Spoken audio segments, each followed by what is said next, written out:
আমাদের মাধ্যমে দিনাজপুর জেলা মাধ্যমিক সভাপতি আমাদের সাথে সভাপতিকে শুভেচ্ছা জানাচ্ছি। সম্মানিত আপনাদের জন্য এখানে অনুকূল পরিবেশ তৈরি করতে না পারার কারণে আশা করি আগামী বছর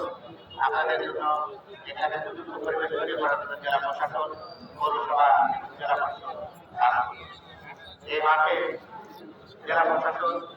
পৌরসভার জেলা পরিষদের যারা মাঠে তাদের সকলকে আন্তরিক ধন্যবাদ জানাচ্ছি। সবাই উপস্থিতি আমরা জানি দেশপ্রেমী মানানো নবীজি বলেছেন দেশপ্রেমী মানানো আর আমরা দেশপ্রেমী আমরা পরিবার থেকে শুরু করে রাষ্ট্র পর্যায়ে সকল পর্যায়ে আমরা দেশের প্রচলিত নিয়ম কানুন